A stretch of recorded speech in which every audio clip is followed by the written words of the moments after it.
Jerry in Long Island, listening on WWRL. Hey, Jerry, what's up?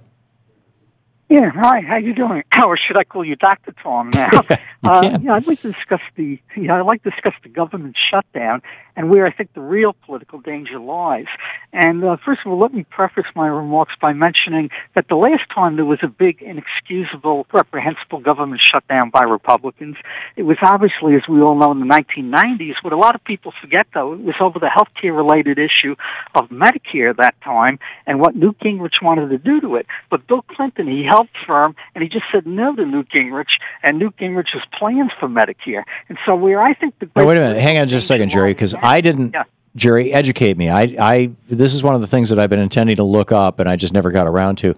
What was Newt Gingrich trying to do to Medicare that brought about the shutdown of the government that Bill Clinton did not go along with? What was it? Well, I think at the time it was just the idea of cutting it, of starving the beast, of cutting it. I don't think all these ideas of raising the age of eligibility for it and of means testing it, I don't think all those ideas, those Republican ideas were on the table at the time. I think it was just his idea that you could starve the beast financially by cutting, if you cut enough money out of the program. And I think that's all he wanted to do at the time back then. And I learned about it by watching on American Experience an episode that dealt with Bill Clinton, and they dealt with this whole issue on that episode of American Experience on public television about Bill Clinton.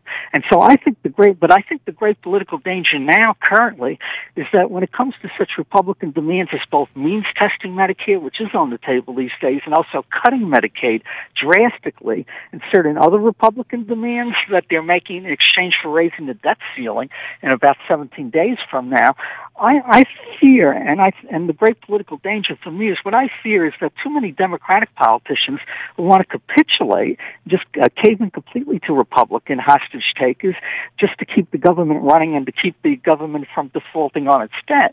And obviously that's important things to do to keep the government running and from defaulting on its debt. But I think that the Democrats have to hold firm. And they cannot just cave into the Republicans who want all these, the Democrats to make all these capitulations to them with respect to government safety net programs, whether it's Medicaid or food stamps or Medicare or Social Security. And I find it very disappointing in his speech today that the president failed to mention Social Security or Medicare or Medicaid and food stamps, and to just say that he wants a clean bill free of any cuts or any drastic cuts to those kind of programs or any major changes to those programs. Yeah. Well, let's. I don't think this is the time to say I'm disappointed in the president. I mean, this is the time to point out that John Boehner is an ass. I don't know how to say it beyond that. It's just, Jerry, he's a drunk and an ass. Jerry, thank you for the call.